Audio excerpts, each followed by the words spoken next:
Potential energy और electric potential की बात मैं समझाया आपको, और लास्ट में मैं बताया सिस्टम ऑफ चार्जेस के कारण किसी पॉइंट पर पोटेंशियल निकालने का केस भी बराबर है ना 1/4πε0 समेशन सिग्मा QI/RI।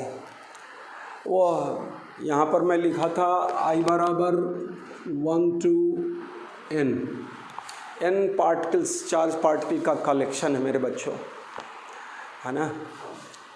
और Q1 पार्टिकल का डिस्टेंस R1 है, Q2 पार्टिकल का डिस्टेंस R2, QI का RI। इस तरह से जिस पॉइंट पर पोटेंशियल निकालना है उससे चार्ज पार्टिकल का डिस्टेंस। मैं क्यूब वाला सवाल पिछले क्लास में बोल रहा था कि 8 कोना पर 4 चार्ज है, अलग अलग चार्ज है, और उसके सेंटर पर पोटेंशियल निकालना है। तो 8 का क्या करते थे, पोटेंशियल निकाल के जोड़ देना है, या 1/4πε0 बाहर आया और 1/r सेंटर पर निकालना है, तो सेंटर से हर कॉर्नर की दूरी बराबर होगी।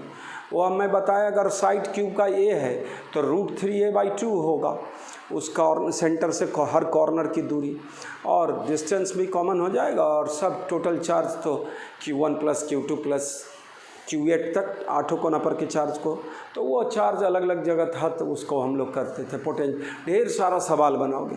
पोटेंशियल एनर्जी में भी इस तरह का केसेस हम लोग देख चुके हैं। अब हम आपको बताने जा रहे हैं for continuous distribution of charge along A line. कोई रॉड है, इनफॉर्मली चार्ज रॉड है, नॉन इनफॉर्म चार्ज रॉड होगा, रिंग है, रिंग इनफॉर्मली चार्ज हो, नॉन इनफॉर्म चार्ज हो, उसके सेंटर पर पोटेंशियल, रिंग के सेंटर पर, रिंग के एक्सिस पर किसी पॉइंट पर पोटेंशियल निकालना। डिस्क चार्ज इनफॉर्मली डिस्ट्रीब्यूटेड होगा पूरे एरिया पर, है ना।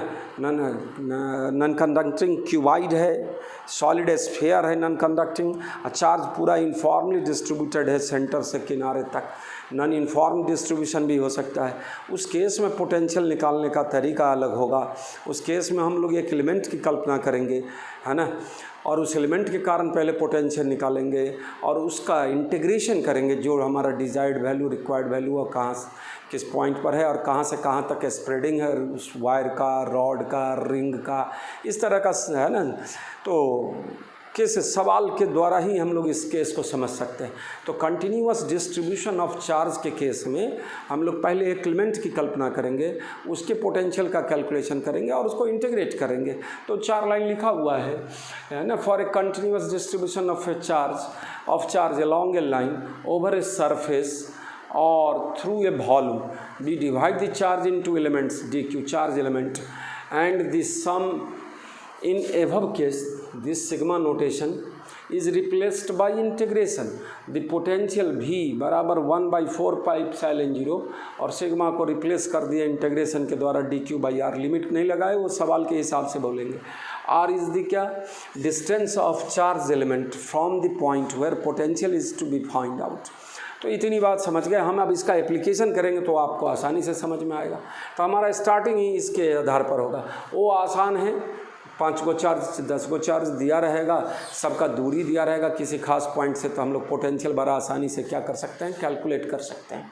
मैं बोला था स्केलर सा, प्लस चार्ज है प्लस चार्ज लोगे, माइनस चार्ज है माइनस चार्ज लोगे, अपने आप क्या होगा। मैं छोटा सा बात बोल दूँ, आप लोग अपने से करते रहेंगे।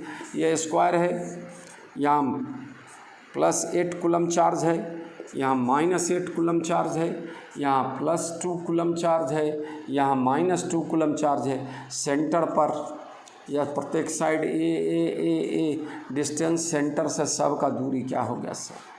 यहाँ पर क्या होगा, ये डिस्टेंस a/√2 सेंटर से a/√2। पोटेंशियल क्या होगा, V बराबर सबके लिए 1/4πε0 बाहर आ जाएगा। a/√2 भी क्या होगा, डिस्टेंस भी बाहर होगा, और सिग्मा क्यू लिखेंगे। तो सिग्मा क्यू कितना हो गया भाई, लिखने का अलग अलग करके नहीं, 8 ये जब सब टोटल मिलकर 0 हो गया तो पोटेंशियल क्या हो गया, 0 हो गया। क्यों भाई, क्योंकि सिग्मा क्यू बराबर 0। ये संयोग है कि 0 हुआ है टोटल चार्ज। अलग अलग चार्ज रहता तो Q1 + Q2 + Q3 करके ऐसे करके हम लोग निकालते हैं। ये प्रॉब्लम बनाया इसके आधार पर। ये 4 को क्यूब वाला केस में क्या था, क्यूब वाले केस में 8 कोना पर क्या हो जाए, क्यूब बना दिया, इसके सेंटर पर बोला और सब charge Q Q Q Q, सब वर्टेक्स पर क्यू चार्ज है, क्यू चार्ज है। और सब का साइड क्या है,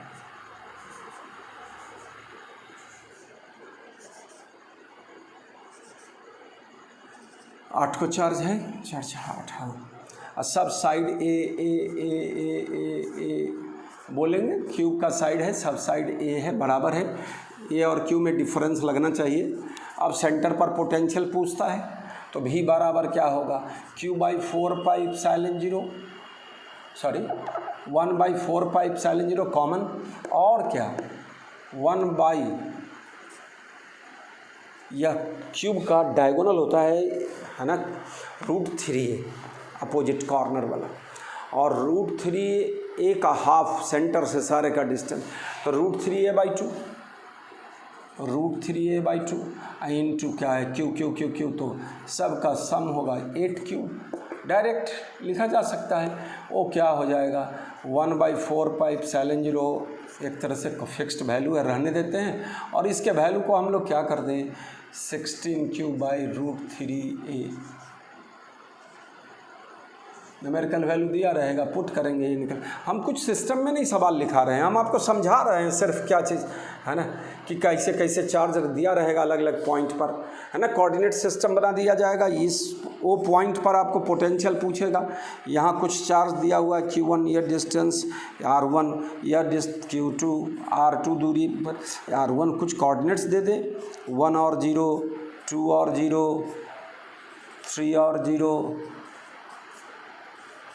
Q3 ये 3, इसके कारण पोटेंशियल एटो, नेट पोटेंशियल एटो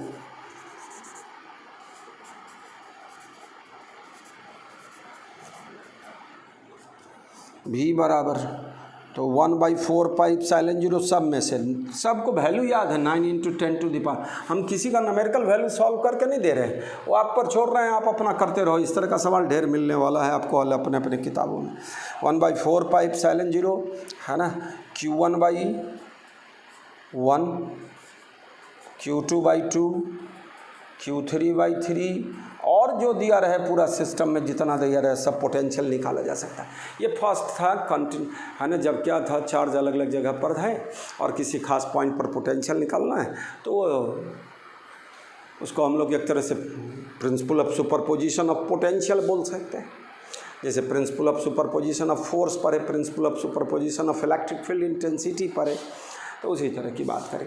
फील्ड निकालना रहता है या सब प्लस प्लस प्लस रहता है, यहाँ टेस्ट चार्ज पॉजिटिव लेते हैं, सब का डायरेक्शन इधर होता था, इस प्लस चार्ज पर सब प्लस लेते तो, और फील्ड का फॉर्मूला क्या लिखते, 1/4, यहाँ E बराबर 1/4πε0 Q1/1² plus Q2/2² plus Q3/3। Charge का नेचर बदल जाएगा, फोर्स का डायरेक्शन, इन फील्ड का डायरेक्शन बदल जाएगा। तो अब मेरे को विशेष समझाना नहीं है, मैं बार बार इस चीज़ को समझा दिया। Potential energy of this system में समझाया था पिछले, है ना। तो मैं फिर आगे आने वाला हूँ, लेकिन मैं रिंग, रॉड, है ना, यूनिफॉर्मली चार्ज डिस्क, ये सब का छोटा छोटा डेरिवेशन करके दिखा देते हैं, और तब आगे बढ़ते हैं। फिर पोटेंशियल को ही आगे भी हम ले चलते हैं आगे, है ना। एक डेरिवेशन है, यूनिफॉर्मली चार्ज रॉड के कारण उसके एक्सियल पोजीशन पर पोटेंशियल निकालना है। रॉड है जिसका लेंथ L है, चार्ज Q है, यूनिफॉर्मली डिस्ट्रीब्यूटेड है, और इस एक एंड से R डिस्टेंस पर पोटेंशियल निकालना है। इसी में मैं जोड़ दूंगा कि R डिस्टेंस पर फील्ड निकालना है, फील्ड का भी फार्मूला निकाल लेंगे, लेकिन अभी टॉपिक है हम लोग का पोटेंशियल, इलेक्ट्रिक पोटेंशियल। तो हम लोग एक एलिमेंट की कल्पना करें बच्चों, जिसका लेंथ थिकनेस dx और कितने डिस्टेंस पर है, तो x डिस्टेंस पर है। अब इस charge on A small element मानेंगे, अब भाषा को हम लोग लिटरेचर को छोड़ दिए, पहले प्रॉब्लम लिख लेना है, फिर सॉल्यूशन की बात मैं कर रहा हूँ, है ना। तो सॉल्यूशन में क्या यह दिखाया फिगर में ही, है ना। We consider a small element of thickness dx at distance x from point P, charge on element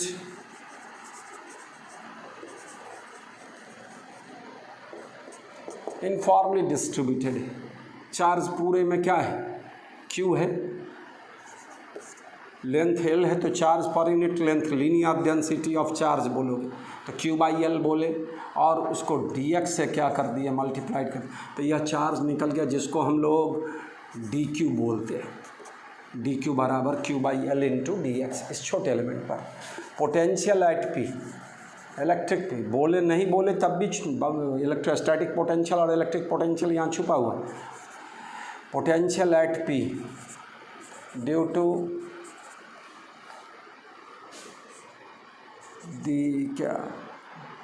due to the element D we बराबर D Q by 4 pi epsilon 0 distance कितना x, वैल्यू पुट कर दो D Q के जगह Q by 4 pi epsilon 0 L, Q हो गया Q by L into D x by x बच गया। अब इसको इंटीग्रेट कर दे, इक्वेशन दे ना दे चलेगा सब। नेट पोटेंशियल एट पी, चाहे potential at P due to given charge rod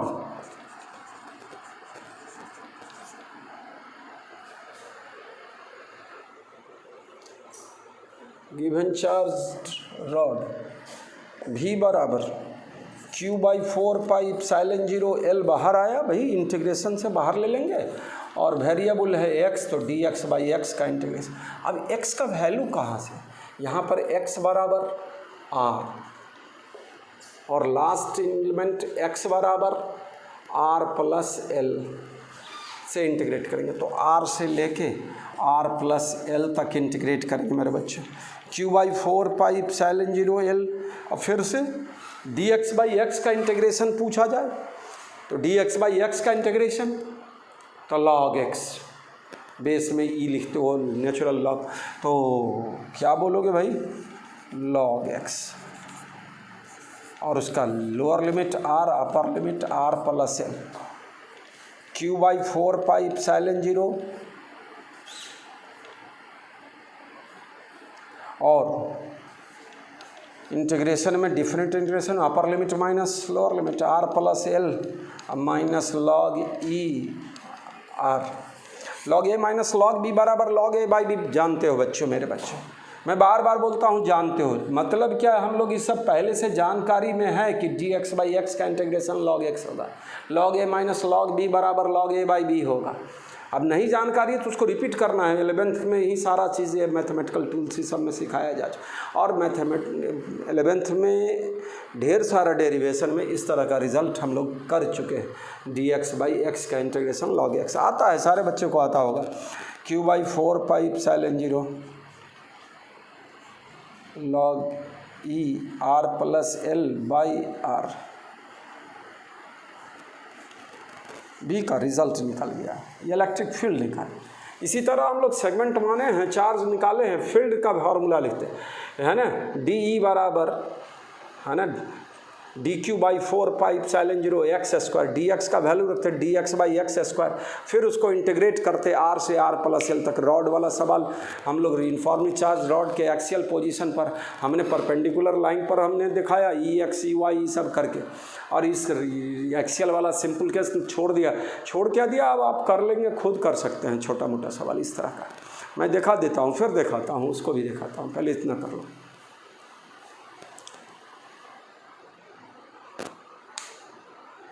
जितना था मैं कर चुका। अब इलेक्ट्रिक फील्ड इंटेंसिटी का ही बात कर लें।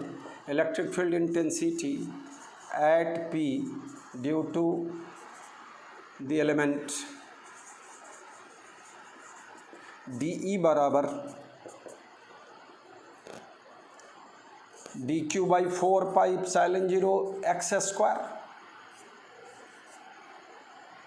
अब डी क्यू का वैल्यू पुट कर दें तो q by 4 pi epsilon 0 l तो होगा ही into D x by x square. अब electric field net electric field intensity at p due to given rod, given charge rod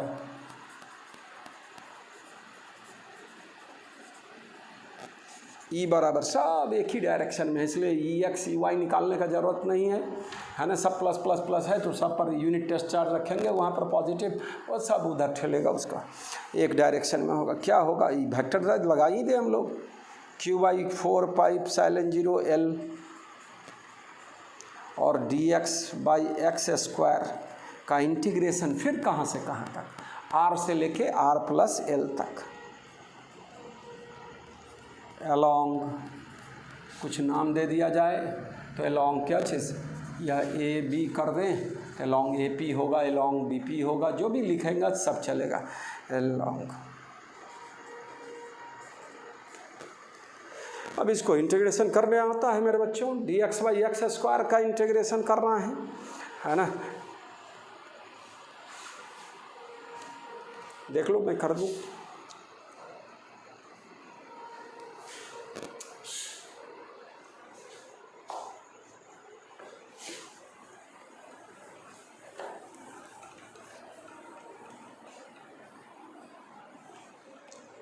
मैं बोला ये सवाल अभी नहीं, ये तो इलेक्ट्रिक फील्ड का है लेकिन चलेगा। क्या होगा बताओ, ई वेक्टर बराबर चाहिए, ई का मैग्नीट्यूड q/4πε0L हो गया, और इसका इंटीग्रेशन क्या होगा, -1/x r से लेके r+L तक, q/4πε0 -1 अपर लिमिट r+L, अब -(-1+r) q/4πε0L, सॉरी L यहाँ छूटा, और इसका एलसीएम क्या होगा, r × r+L और -r+L, r cancel, L cancel हो जाएगा, यहाँ से L q/4πε0 r × r+L, ई का वैल्यू निकल गया मेरे बच्चे। इलेक्ट्रिक फील्ड निकाल दिए हम लोग, है ना। पोटेंशियल अलग से बताए, इलेक्ट्रिक फील्ड अलग से बताए, तो ये चीज़ हम लोग देखें। रॉड का केस देख लिए, अब रिंग और इस सब का पार्ट्स पहले देख ले, तब डेस्क पर ले चलते हैं आपको।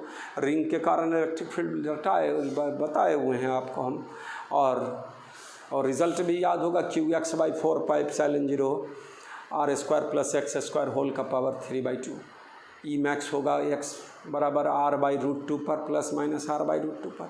ई मैक्स का वैल्यू में मैं लिखाया था पिछले क्लासेस में, आपको रटना था, है ना। तो 2/3√3 q/4πε0 r² ऐसे करके रिज़ल्ट सब बोला था, तो करना है, सब पिछले को रिपीट करते चलना है। अभी हम लोग इलेक्ट्रिक पोटेंशियल पर कंसंट्रेट कर रहे हैं।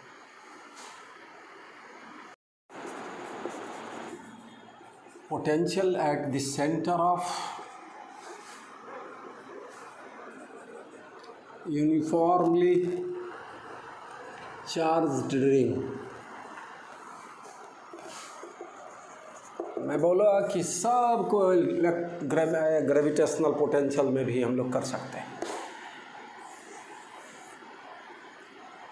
सब पर प्लस चार्ज है, मतलब सब पार्ट्स पर यूनिफॉर्मली पॉजिटिवली चार्ज डिस्ट्रीब्यूट है।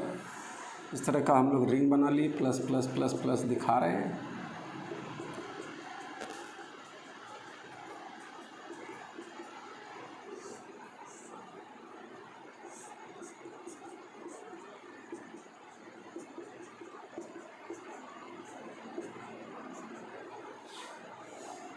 क्यू चार्ज है, रेडियस r है। अब एक छोटा टुकड़ा लेंगे dq, इसका भी डिस्टेंस क्या होगा, r ही होगा। तो dv बराबर सेंटर पर पोटेंशियल dv बराबर dq/4πε0r, net potential at the centre element के कारण। अब भाषा को गायब कर रहे हैं, केवल समझा रहे हैं। v बराबर तो 1/4πε0r, जितना भी सेगमेंट होगा सब सेगमेंट का डिस्टेंस सेंटर से रेडियस के बराबर होगा। तो क्या हो गया, dq का integration direct 1/4πε0r into q, तो q लिखाएगा dq का इंटीग्रेशन। तो v बराबर q/4πε। अगर मेरे बच्चों इसी में हम क्या कर दें, potential at the centre of non uniform charge ring, non uniform है तब भी क्या होगा, कहीं पर चार्ज कम, कहीं पर ज़्यादा, कहीं पर कुछ, तो उसका इंटीग्रेशन ना करके समेशन करके इन पार्ट्स में बांटेंगे और सबका उसका भी रिज़ल्ट यही आएगा। काहे कि उस केस में अगर पहले इसको लिख लो और उसके बाद तो हम क्या बोल देंगे, केस बदल देंगे, नॉन यूनिफॉर्म बदल गया, नॉन यूनिफॉर्म चार्ज रिंग, और नेट चार्ज उसमें भी क्या हो गया, Q है। उस केस में भी बराबर क्या लिखाएगा, तो Q1 Q2 बाई सब वाला 1/4 पाई एप्सिलॉन 0 R, और सब में Q1 से Q2 प्लस जितना मान लो n सेगमेंट से बना हुआ है तो ये Q1, तो 1/4 पाई एप्सिलॉन 0 Q लिखा जाएगा। यह सिग्मा Q बराबर Q1 plus Q2 plus dot dot dot dot Qn बराबर Q, टोटल चार्ज दिया रहे Q, तो हेयर इतना लिखा जाएगा। तो रिज़ल्ट तो वही होगा, पोटेंशियल में कोई लफड़ा है नहीं, समझ रहे हैं मेरी बात। तो यहाँ पोटेंशियल में बताया non uniform charge, circular arc भी, मतलब इसका आर्क भी होगा प्लस चार्ज है, जितना हो चार्ज, Q चार्ज है, रेडियस R है, सेंटर पर पोटेंशियल सब टुकड़ा के कारण वही होगा, V बराबर Q/4 पाई एप्सिलॉन 0 R। विशेष कुछ बताना नहीं है, जब नॉन यूनिफॉर्म रहे, यूनिफॉर्म रहे, जो भी रहे, टोटल चार्ज पता रहेगा तो सेंटर पर पोटेंशियल आराम से हम लोग क्या कर सकते हैं, निकाल सकते हैं। V बराबर Q/4 पाई एप्सिलॉन 0 R। सर्कुलर आर्क रहे, चार्ज Q दिया रहे, उस आर्क पर भी तो हम लोग पोटेंशियल यही तरीका होगा निकालने का। तो यह पोटेंशियल का सुपरपोजिशन प्रिंसिपल है, इसमें कोई रिजोल्यूशन की ज़रूरत नहीं है, स्केलर क्वांटिटी है पोटेंशियल। तो यह रिंग का मैं बता दिया। अब रिंग के एक्सिस वाला पर केस पर हम लोग करने जाएंगे, potential at a point on the axis of uniformly charge circular ring की बात करने जा रहे हैं। पहले इसको राइट डाउन कर ले।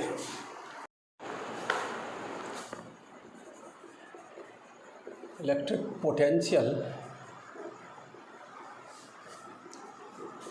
at a point on the axis of uniformly charged ring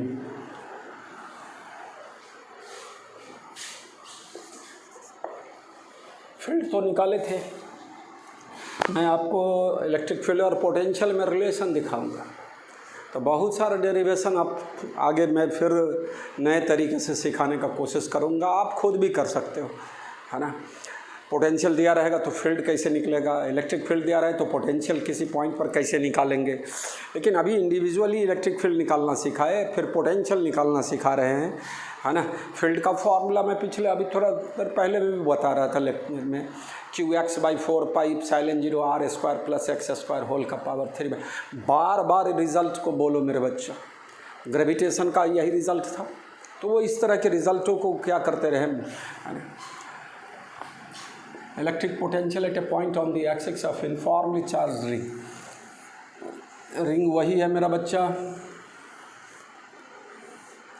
plus charge ले लिए, जब भी प्लस होगा तो टेस्ट चार्ज प्लस होगा, रिपल्सन करेगा, रिपल्सिव होगा, चार्ज बॉडी से दूर लगेगा, ये सब बोलना है। यह सेंटर है, या P पॉइंट है एक्सिस पर, या डिस्टेंस x है। अब इसके हर टुकड़े की दूरी, जो भी एलिमेंट लेंगे सब टुकड़ा का दूरी क्या होगा, या रेडियस इसका r है तो √R² प्लस x²। तो d भी क्या होगा, एक टुकड़ा के कारण dq/4 पाई epsilon 0 distance √R² plus x²।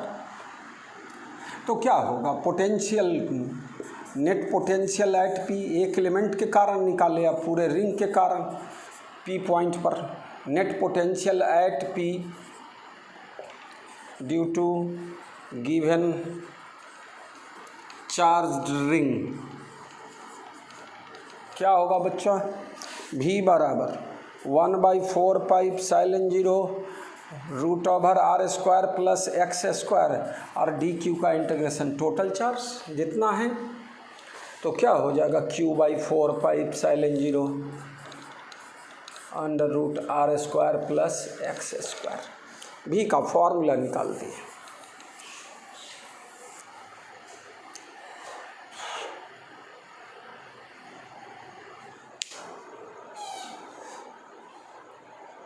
अलग अलग टुकड़ा मानकर भी निकाला जा सकता है। q1/4πε0 this √r² plus x²।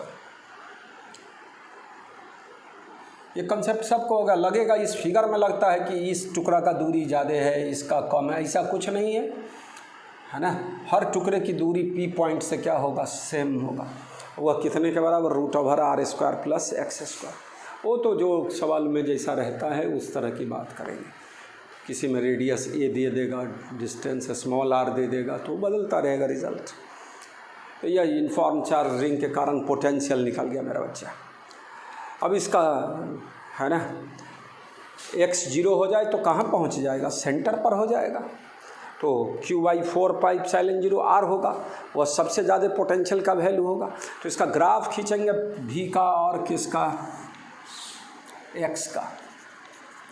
यह x बराबर 0, पोटेंशियल विल बी मैक्सिमम।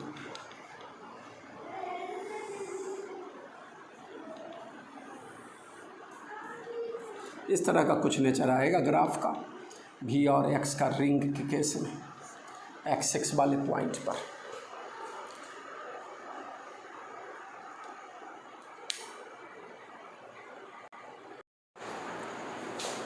बच्चों इलेक्ट्रिक फील्ड इंटेंसिटी यहाँ ज़रूरत नहीं है, लेकिन अगर आप चाहे तो आप रिवाइज करते रहोगे, बोलते रहोगे। Electric field intensity E vector at P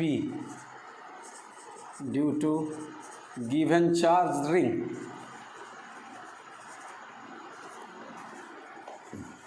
क्या होगा, E बराबर लिखना सिखा दिए थे, स्मॉल q दिखा रहे हैं चार्ज इसमें, है ना।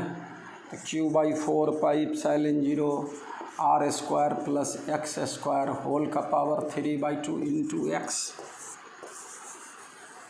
आगे चल के अभी जस्ट मैं बताने जा रहा हूँ इसी लेक्चर में, E बराबर -dv/dr, x डायरेक्शन में तो E बराबर -dv/dx। तो v निकला रहे x का फंक्शन है तो dv/dx करोगे -dv/dx, तो इलेक्ट्रिक फील्ड का फार्मूला निकल जाएगा। v का फार्मूला दिया रहे तो उस तरह से अगर E दिया रहे तो हम दिखाएंगे अभी जस्ट dv बराबर -edr और उसको इंटीग्रेट करेंगे तो पोटेंशियल मिल जाएगा। पोटेंशियल हमने तुमको बताया, पोटेंशियल एनर्जी जब दो चार्ज बहुत ज़्यादा डिस्टेंस पर हो तब पोटेंशियल एनर्जी 0 होगा, है ना, लेंगे 0। और पोटेंशियल अगर हमारा रेफरेंस पॉइंट इन्फिनिटी हो जाए तो वहाँ पर के पोटेंशियल को हम लोग क्या ले लेते हैं, 0 ले लेते हैं। ये बार बार हम लोग के डेरिवेशन सब में इसका यूज़ करना है, आगे के लेक्चर्स में अभी देखेंगे 2-4 लेक्चर्स और। चलिए देखें आगे हम क्या बढ़ाने जा रहे हैं, आपको क्या करने जा रहे हैं। अब डिस्क की बात करने चले तो electric potential at a point on the axis of uniformly charged circular disc. आप लोग अलग से टॉपिक लिखिए और केस बनाइए।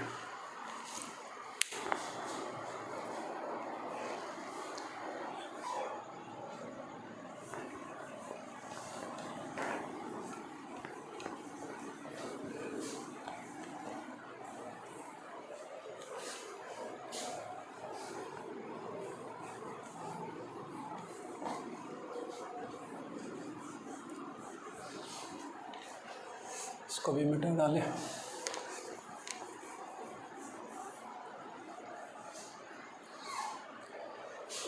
मैं टॉपिक तो लिख दिया, अब यह डिस्क ले लिए, पूरे में चार्ज बटा हुआ है, uniformly distributed. Charge per unit area बताए थे सिग्मा। यह सेंटर है, इसके P पॉइंट पर हमको पोटेंशियल निकालना है। अभी हम फील्ड निकालना सिखा दिए थे। बहुत सारे कॉन्सेंट्रिक सर्कुलर रिंग से बना होगा, सबका सेंटर एक ही पॉइंट पर। ये रिंग ले लिए, एक एलिमेंट्री रिंग लिए जिसका रेडियस स्मॉल r ले लेते हैं। यह पूरा रेडियस दिया हुआ है इसका कैपिटल R, यह थिकनेस dr ले लेते हैं मेरा बच्चा।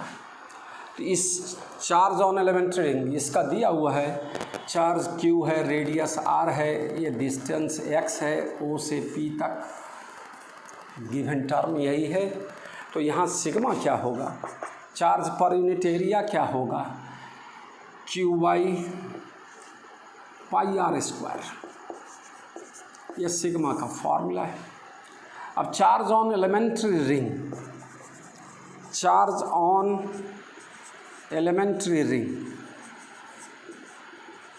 हम लोग डी क्यू मानते हैं इसको, क्या लिखते हैं, sigma into D A charge और into surface density of charge into area of this element ring, क्या होगा सिग्मा, इसका इस मटेरियल रिंग के मटेरियल का एरिया कितना होगा।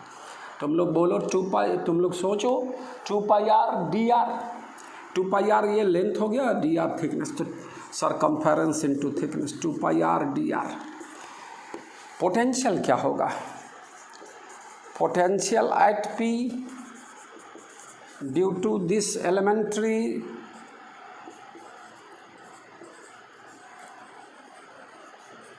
रिंग डी भी बराबर D Q by 4 pi epsilon 0 X D Q by 4 pi epsilon 0 X, है ना। सॉरी, रिंग के कारण पोटेंशियल अभी जस्ट निकाले हम लोग, कितना डिस्टेंस, ये हर टुकड़ा का डिस्टेंस क्या होगा, root over R square plus x square, अभी जस्ट निकाले हैं हम लोग। तो क्यू क्या लिखेंगे, root over R square plus x square, और ये डी क्यू, और डी क्यू का फॉर्मूला रख दे, कितना होगा, सिग्मा बाई ट्वाइस एप्सिलॉन 0 बचेगा, sigma into 2 pi R, 4 pi कटेगा, 2 pi sigma by twice epsilon 0 R D are by root over R square plus x square. अब इसको इंटीग्रेट करोगे मेरे बच्चों, स्मॉल आर का वैल्यू 0 से लेके कैपिटल आर तक कर देंगे तो पूरे डिस्क के कारण पोटेंशियल, यहाँ ना कोई रिजोल्यूशन की आवश्यकता है क्योंकि पोटेंशियल स्केलर क्वांटिटी है, इतना निकाल। तो हम लोग पहले डीवी की बात कर ली, अब इसको इंटीग्रेट कर देंगे 0 से आर तक, तो क्या लिखा जाएगा, पहले इतनी बात समझ गए क्या, एक सर्कुलर डिस्क बहुत सारे कॉन्सेंट्रिक सर्कुलर रिंग से बना हुआ माना जा सकता है। मैं पिछले क्लास में लेक्चर में भी आपको मैं समझाने का कोशिश किया था, और मोमेंट ऑफ इनर्शिया जब निकाले थे डिस्क का तब भी बात हुई थी, है ना। डिस्क के कारण ग्रेविटेशनल पोटेंशियल और ग्रेविटेशनल फील्ड इंटेंसिटी निकाला गया था 11th में, उसमें भी यही बात थी कि एक जो सर्कुलर डिस्क है बहुत सारे कंसेंट्रिक सर्कुलर रिंग से, मैं बोला था प्याज का एक सलाद वाला जो स्लाइस कटा टुकड़ा और बढ़िया सा उसमें से निकालते जाइए तो रिंग नुमा सब होगा। तो बहुत सारे रिंग से बनकर क्या बनता है, रिंग से मिलकर क्या बनता है, तो डिस्क बन जाता है, सर्कुलर डिस्क बन जाता है। तो यहाँ पर एक एलिमेंट्री रिंग लिए जिसका रेडियस स्मॉल आर ले लिए, थिकनेस डी आर ले लिए। ये इतनी कथा बार बार हम लोग बोले हुए हैं, करे हुए हैं, समझे हुए हैं, उसी को आगे बढ़ाते हैं। तो आप क्या लिखेंगे हम लोग, नाउ पोटेंशियल एट पी, मैं बोला जहाँ जहाँ भी पोटेंशियल बोल रहा हूँ वहाँ पर पूरा टर्म है electric potential, electrostatic potential. Now potential at P due to given charge disc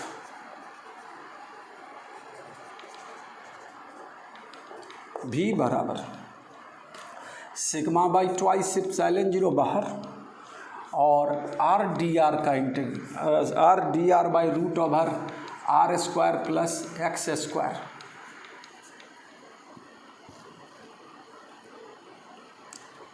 कहाँ से कहाँ तक, आर बराबर 0 से लेके आर बराबर कैपिटल आर तक। मैं पहले इसको इंटीग्रेट मैं कर लूँ, let R square plus x square बराबर कुछ भी माना जाए, टी स्क्वायर मान लेते हैं।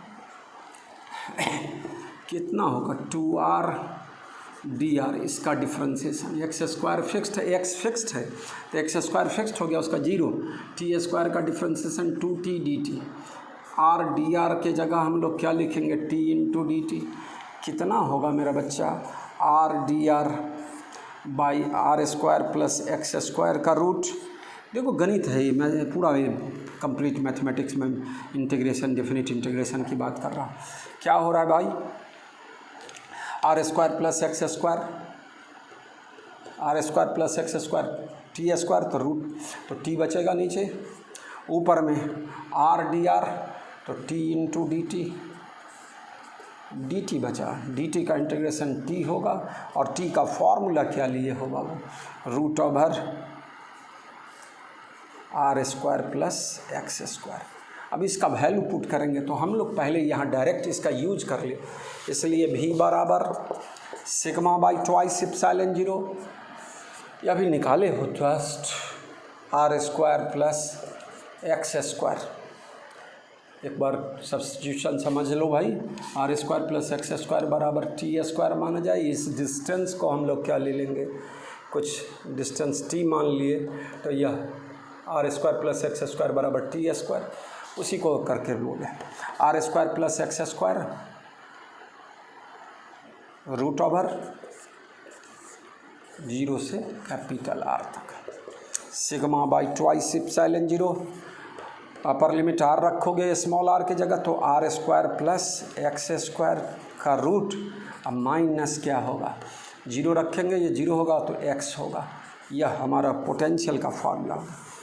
आपके मन में आवे कि सिग्मा तो नहीं दिया हुआ है, अगर नहीं दिया हुआ है तो क्यू दिया हुआ है, तो सिग्मा बराबर Q by pi R square का वैल्यू यहाँ पुट कर दें, तो v बराबर क्या होगा, सिग्मा के जगह तो क्यू बाई स्मॉल क्यू, वो जो दिया रहे कैपिटल क्यू स्मॉल क्यू जो है, और पाई आर स्क्वायर तो 2 pi epsilon 0 are square, R square plus x square और माइनस क्या चीज़ x, या v का फॉर्मूला मिल गया मेरा बच्चा। हम लोग ज़्यादा इसका इस्तेमाल करते रहते हैं, सिग्मा बाई ट्वाइस एप्सिलॉन 0 वाले का, इस डिस्क के केस में।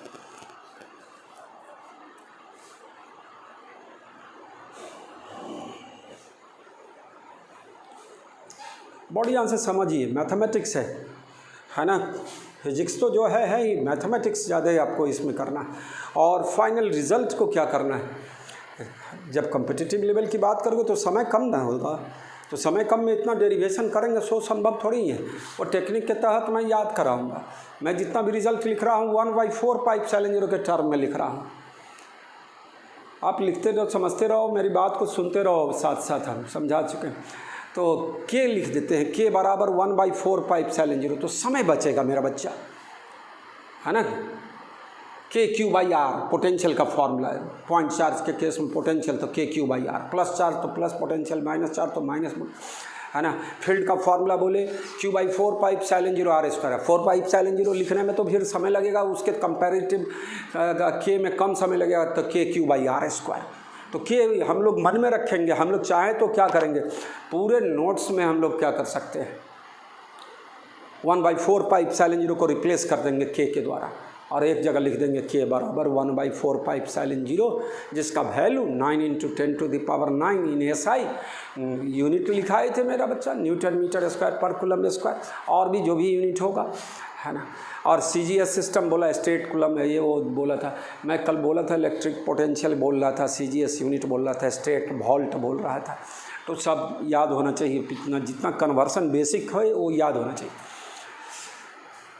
अब इसका ग्राफ बना लो फिर से, इसका भी और किसका, एक्स का ग्राफ कैसे कैसे चेंज होगा। एक्स 0 कर दे तो सेंटर पर हो जाएगा, और सेंटर पर हो जाएगा तो सिंपली क्या फार्मूला आ जाएगा मेरा बच्चा, इसमें से लेके चले x0 आर बचेगा तो क्या होगा आर, तो सिग्मा r/2 एप्सिलॉन 0, बड़ा इंपॉर्टेंट फार्मूला होगा। डिस्क के सेंटर पर पोटेंशियल कितना, तो सिग्मा r/2 एप्सिलॉन 0। मैं अभी लिखा देता हूँ, फिर इसको पहले नहीं लिख लेता हूँ।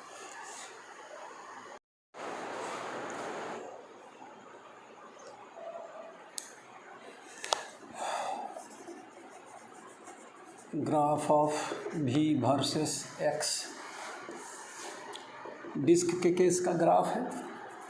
V बराबर sigma by twice epsilon 0 root over R square plus x square minus X. देखे बच्चों, एट द सेंटर x बराबर 0, V बराबर सिग्मा बाई ट्वाइस एप्सिलॉन 0। क्या होगा मेरे बच्चा, यहाँ x 0 हो गया, x 0 हो गया, r बचेगा तो सिग्मा r बाई ट्वाइस। अब क्या है, एज V बराबर sigma by twice epsilon 0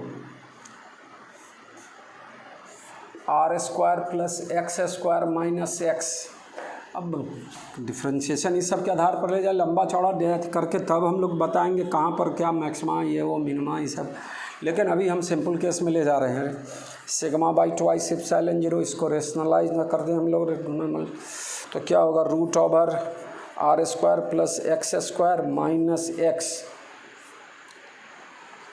into root over R square plus x square plus X. और इतना से मल्टीप्लाइड किए तो इतना ही से क्या कर देना है, डिवाइड कर देना है। R square plus x square plus X. ये क्या होगा सॉल्व करके मेरा बच्चा, V बराबर sigma by twice epsilon 0 a plus a minus B into A plus B, तो a square minus B square कितना बचेगा, R square plus x square minus X square. एक टर्म ये हो गया, और इंटू क्या नीचे क्या बचेगा, root over R square plus x square plus X. ये एक्स स्क्वायर कैंसिल हो गया, sigma R square by twice epsilon 0 root under R square plus x square plus x. यह रिजल्ट क्या दिखाता है, this result shows that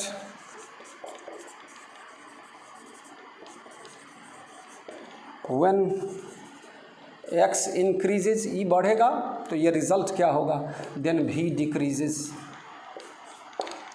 the nature of graph, nature of graph of v versus x is shown below.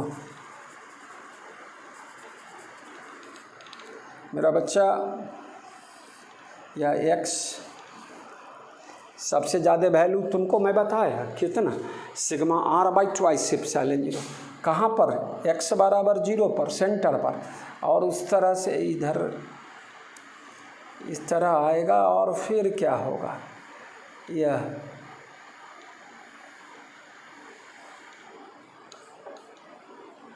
इस तरह से x के बढ़ने के साथ साथ पोटेंशियल क्या होगा, घटेगा। यह v, यह वैल्यू है sigma R by twice epsilon 0, और इधर में डिक्रीज़ करेगा। इधर भी ले जाएंगे हम लोग, इस साइड में भी अगर इधर में पोटेंशियल उसी तरह से होगा, इधर का नेचर इस तरह से होगा। तो बच्चों इस तरह की चीज़ को है ना, मेरे समझ से बिहार बोर्ड सब में उतना ज़्यादा नहीं पूछता है इस तरह का क्वेश्चन सब, लेकिन आज के दौर में ऑब्जेक्टिव का दौर है, बहुत सारा क्वेश्चन है, बोर्ड के लेवल में भी कभी कभी है ना क्वेश्चन सब टेढ़ा मेढ़ा पूछा जा सकता है। तो आपको तो पूरे तरह से तैयार होना चाहिए, और आगे अगर हम लोग परीक्षा देना चाहेंगे, कोई भी इंजीनियरिंग, मेडिकल और भी जो भी साइंस से रिलेटेड एग्जामिनेशंस होगा है ना 12 के बाद, तो उसमें इस तरह का रिजल्ट सबका डायरेक्ट यूज़ करना पड़ेगा। ग्राफ सबका नेचर बताना होगा, 4 ग्राफ दिया रहेगा, टिक लगाना पड़ेगा। अच्छा जी, टिक का दौर जो चला गया वो ऑनलाइन वाला होगा या OMR शीट भरने वाला होगा, तो उस तरह की बात को करोगे। चलिए, तो यह डिस्क का केस हो गया। अब देखो फिर पढ़ाई रुकने वाली है। हॉलो स्फीयर, सॉलिड स्फीयर, इस सब का रिज़ल्ट अब रोक रहे हैं। पहले हम तो कहे थे डाइपोल, अभी आने में समय है इलेक्ट्रिक डाइपोल में भी, हम कहे थे कि अगले लेक्चर में कर देंगे, लेकिन नहीं, ऐसा नहीं, कुछ आगे और ले चलना है ना। इक्विपोटेंशियल सरफेस ये सब बताने जा रहे हैं अभी, है ना। और आगे इलेक्ट्रिक डायपोल के बाद जब गॉस थ्योरम पर हलेंगे तो इलेक्ट्रिक फील्ड निकालना सीख जाएंगे। इलेक्ट्रिक फील्ड का सॉलिड स्फीयर का, हॉलो स्फीयर का, अंदर बाहर सब वाला केस याद रहेगा। तो इलेक्ट्रिक फील्ड की सहायता से हम लोग पोटेंशियल निकालना सीखेंगे। तो हम लोग फिर से solid sphere, hollow sphere, uniformly charge solid sphere, hollow sphere का, स्फेरिकल कंडक्टर के केस में, और इस तरह का रिजल्ट सबको हम लोग डायरेक्ट अब निकालना सीखेंगे गॉस थ्योरम इस सब के बाद। फिर से ये जुटेगा पोटेंशियल और फील्ड। मैं बार बार इस बात को बोलूँगा। तो इलेक्ट्रोस्टैट्स लंबा थोड़ा चलेगा अभी, है ना, बेसिक है सारा, ओरिजिन इसी पर चलेगा आगे हम लोग का। और इसको ग्रेविटेशन से जोड़ोगे, इंटरेस्ट पैदा करोगे तो लगेगा कि सब एक चीज़ है और तैयारी करने में मज़ा आएगा तब।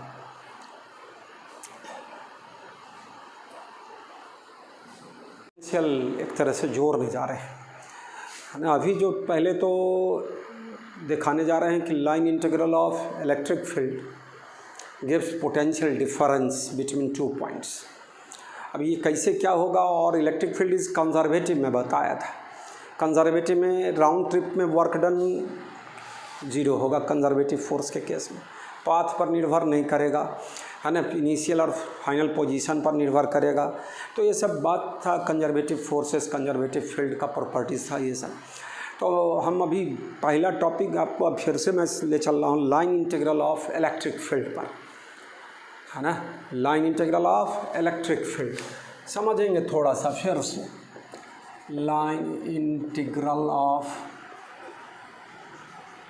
इलेक्ट्रिक फील्ड,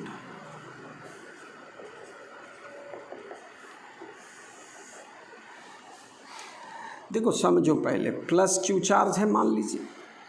फील्ड लाइंस क्या होगा, ओरिजिनेट करेगा, जिधर जाना चाहे उधर जाए। बहुते लाइंस दिखा देते हैं हम, फील्ड लाइंस है, जा रहा है जा रहा है जा रहा है, वो पॉइंट है ओरिजिन पर है। और भी दिखा दो भाई, स्टेशनरी सोर्स चार्ज है, फील्ड लाइंस ओरिजिनेट हो रहा है। इस फील्ड के अंदर हम लोग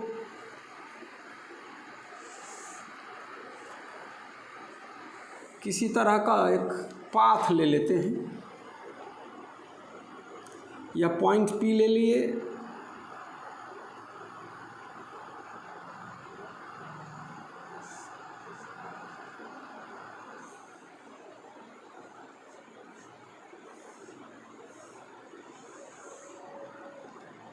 कोई जिगजैग पाथ है, इस path per unit positive charge, P point लिए है, ओ से पी तक की दूरी को आर वेक्टर लिख रहे हैं, पोजीशन वेक्टर। ए पॉइंट लिया, बी पॉइंट लिया फील्ड के अंदर, ए और बी, इसका पोजीशन वेक्टर कुछ ले ले, यह आर ए वेक्टर है, यह फील्ड लाइंस को रिप्रेजेंट कर रहा है मेरा बच्चा, और यह पोजीशन वेक्टर को दिखा रहे हैं पी पॉइंट पर। इलेक्ट्रिक फील्ड इधर लेंगे, इस लाइन को मिलाने वाली रेखा पर ही इलेक्ट्रिक फील्ड, पी पॉइंट पर इलेक्ट्रिक फील्ड कितना होगा, Q/4 पाई एप्सिलॉन 0 R स्क्वायर।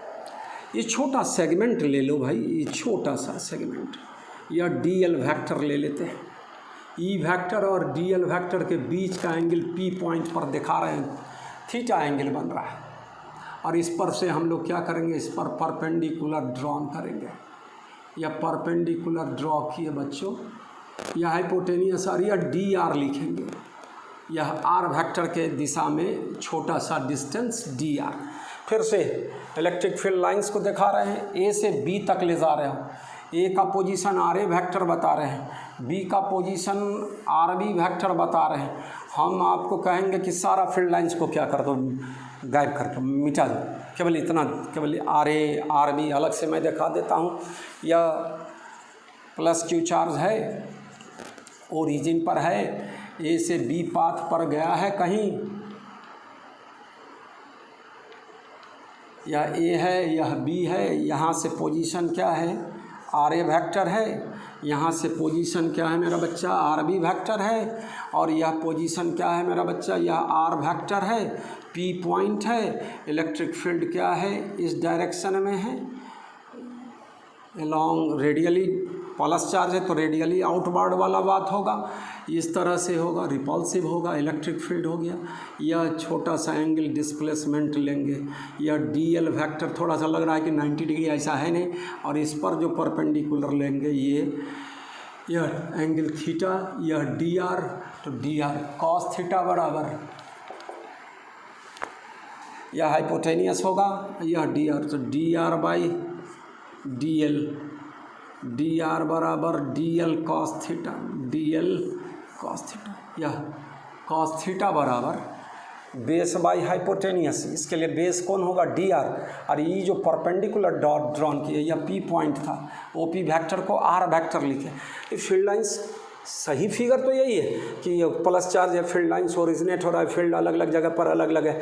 अगर सेम रहता तो पैरेलल और इक्विडिस्टेंट लाइंस होता था। इलेक्ट्रिक फील्ड लाइंस की बात पहले से सीखा हुआ है, समझा हुआ है।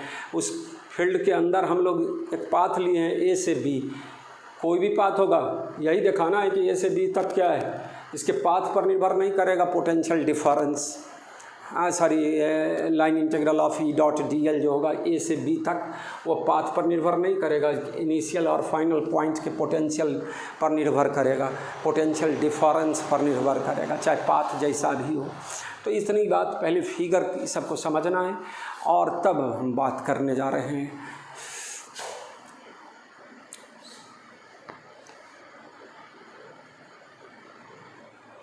चलो देखो, electric field intensity at P, E vector बराबर Q by 4 pi epsilon 0 are square into r cap, यह आर क्यू लिख दें और यह आर वेक्टर लिख दें तो चलेगा। प्लस चार्ज है तो इसी लाइन पर होगा, पी पॉइंट पर बात कर रहे हैं। यहाँ पर ओ पी वेक्टर बराबर आर वेक्टर, भाषा कुछ नहीं लिखा रहे हैं, केवल समझाने का कोशिश मैं कर रहा हूँ। अब देखो, अब चला लाइन इंटीग्रल, पहले तो amount of work done for DL displacement at P of unit positive charge कितने के बराबर?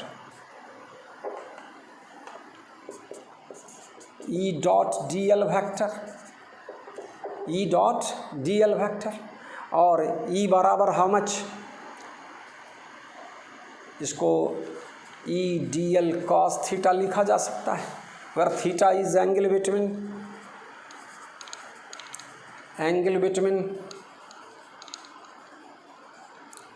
ई vector and D L vector at P. वो फिगर में दिखाए, इस फिगर में भी और उस फिगर में भी। ई डी एल क्या होगा? Q by 4 pi epsilon 0 r q into क्या d L cos theta. D L cos theta कितना हम लोग दिखाए? डी आर के बराबर है ना। तो यहाँ आर वेक्टर आर क्यू लिखे हो, आर है ना, सॉरी यहाँ पर ई वेक्टर है ना, q by 4 pi epsilon 0 r cap लिखा जाएगा, आर इंटू क्या चीज़, r into d L cos theta. E के जगह इतना, ई वेक्टर के जगह क्या लिखेंगे? क्यू बाई 4 पाई एप्सिलॉन 0 है ना, r q into r vector लिखाएगा तो ए डॉट बी बराबर ए बी कॉस थीटा, नहीं तो आर ए स्क्वायर लिखते तब भी चल जाता। एक आर से कार कट गया, क्या बचेगा? Q by 4 pi epsilon 0 are square, और डी एल कॉस थीटा बराबर क्या निकल कर आया? डी आर आया। ठीक है, तो इतना बात समझ रहे हैं। यह निकल गया क्या चीज़? Line integral E dot D l, sorry E dot D l. अब इसका लाइन इंटीग्रल करेंगे तो क्या होगा? दोनों तरफ इंटीग्रेट करना होगा। कहाँ से कहाँ तक? ए से बी तक, मतलब आर ए वेक्टर से लेके आर बी वेक्टर, मतलब आर ए से आर बी तक डिस्टेंस जो लेंगे तो आर ए से। इतनी बात समझ में आ रही बच्चों, है ना। यहाँ देख लो बाबू फिर से, इसको हम लोग आर कैप भी लिख सकते थे, है ना, कुछ भी आर वेक्टर लिखे हैं तो आर क्यू लिखे हैं, सो बात दिमाग में रखना। Amount of work done for DL displacement at P of unit positive charge, E dot DL, E DL cos theta, और ई का फार्मूला हम लोग क्यू बाई 4πε0, है ना। मैग्नीट्यूड में हम लोग बात कर ले तो सिर्फ क्या होता है, आर स्क्वायर ही लिखा था, आर कैप, है ना। तो आर इंटू क्या चीज़, डी एल कॉस थीटा। यह ई वेक्टर और आर वेक्टर के और डी एल के बीच का एंगल क्या है, थीटा है। हम लोग लिखते तो ई डी एल कॉस थीटा लिखे, और ई का मैग्नीट्यूड क्या होगा यहीं पर कर दे, ई बराबर क्या होगा, क्यू बाई 4πε0 आर स्क्वायर। तो इतना लिखने का ज़रूरत नहीं पड़ता, यहाँ सीधे हम लोग क्या लिखते हैं, क्यू बाई 4πε0 आर स्क्वायर। और तब डी एल कॉस थीटा बराबर क्या हो गया, डी आर, तो यहाँ q by 4πε0 d are by are square. थोड़ा सा वो भी भाषा सही है, वो r vector by r q वाला, लेकिन यहाँ इस तरह का। तो इतना हो गया। अब line integral, now E dot dl from A to B is how much, Q by 4πε0, बाहर आया dr बाई आर का integration, sorry dr by are square का इंटीग्रेशन, आर ए से लेके कहाँ तक, आर बी तक। पहले इतना बात कर लें, आगे इंटीग्रेशन आता है, इसका इंटीग्रेशन बार बार किए हम लोग, d x by x square का integration -1 by x, d are by are square का इंटीग्रेशन -1 बाई आर। इंटीग्रेशन का फॉर्मूला आता है आपको, इसको करोगे तो क्या होगा,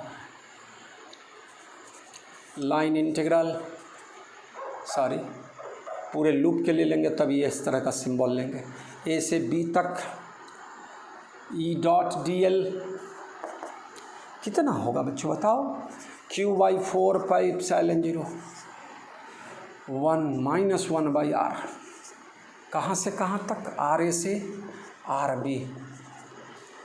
यह लिखाएगा क्यू बाई 4πε0, या माइनस है तो हम लोग उल्टा कर दें, लोअर लिमिट माइनस, तो 1 by r a minus 1 by r b, और q by 4πε0 r a, q by 4πε0 r b. यह अभी जस्ट क्यू बाई 4πε0 हम लोग पोटेंशियल का फॉर्मूला जाने, कहाँ पर का पोटेंशियल, भी ए पर का, तो V A minus V B. Line integral E dot D L बराबर ए से बी तक, और पोटेंशियल डिफरेंस लिखना रहेगा ए से बी तक, तो भी बी माइनस भी ए, तो माइनस क्या लिखना पड़ेगा, इंटीग्रेशन। हमको अभी इतनी की बात की ही ज़रूरत है, ये स्टार मैं लिख दिया है ना। लाइन इंटीग्रल ये कहाँ से कहाँ तक, ए से बी तक। अब इसकी जस्ट उल्टी क्रिया करने जा रहे हैं, ये पॉइंट याद हो गया बच्चों, ये काम का फॉर्मूला ये मिला तुमको कि line integral E dot D l, sorry फिर बार बार मैं लाइन इंटीग्रल, वो लाइन इंटीग्रल तो है ही ए से बी तक का, है ना। पूरे लूप के लिए करेंगे तो हम लोग को दिखाएंगे कंजर्वेटिव है, तो वो पूरा line integral E dot D L बराबर 0, और वह नेचर होगा conservative nature of electric field. मेरा बच्चा बताओ, ए से B E dot D L बराबर क्या लिखना सीखे, minus V B minus V A minus V B. यह पोटेंशियल जो है भी और बी बी इसके पाथ पर निर्भर नहीं करेगा, वह सिर्फ ए और बी फाइनल पॉइंट या इनिशियल पोजीशन पर निर्भर करेगा। ये चीज़ समझाना था। अब इस चीज़ को और भी दूसरे रूप से मैं लाता हूँ, पहले इतना सीख लो।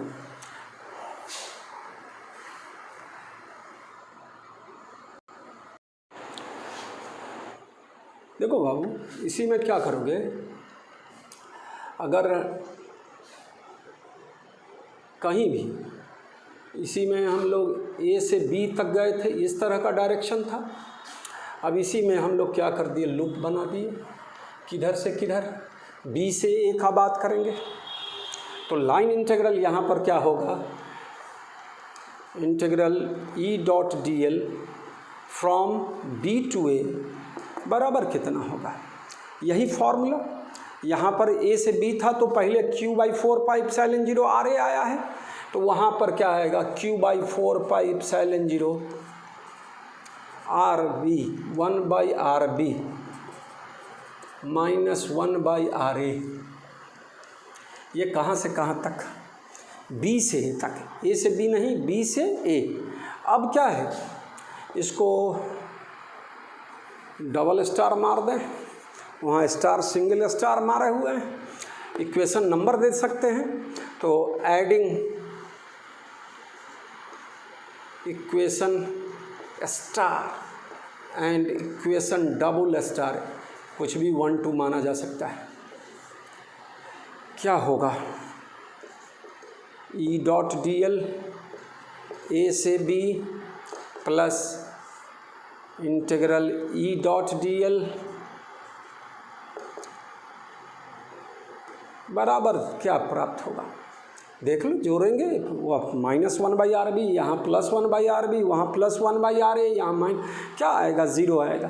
तो पूरे लूप के लिए क्या हो गया, इसको इस तरह से लिखा जाएगा, E.dl बराबर 0, और this equation represents the conservative nature of electric field, कि line integral E.dl for a complete loop, या जो कंप्लीट लूप को रिप्रेजेंट कर रहा है यह।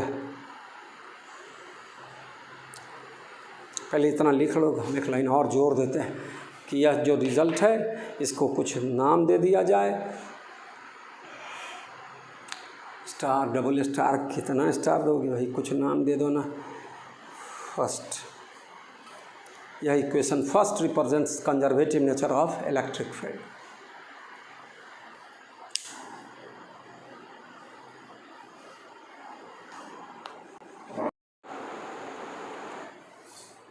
एक मिनट, सर्किल, अभी सबसे रिमार्केबल चीज़ क्या निकला, लाइन इंटीग्रल बोलते हैं, E.dl for A close loop बराबर क्या चीज़, 0। It represents conservative nature of electric field. देखो बाप, यह circle on the integration sign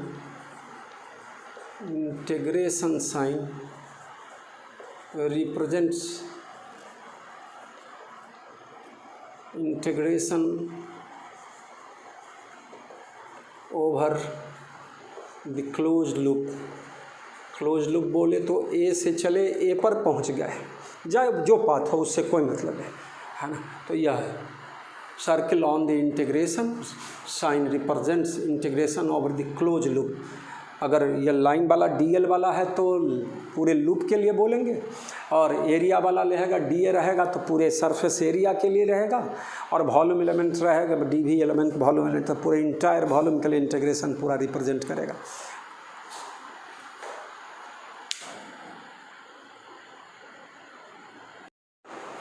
अब मैं पढ़ाने जा रहा हूँ इलेक्ट्रिक फील्ड और इलेक्ट्रिक पोटेंशियल में रिलेशन एट ए पॉइंट।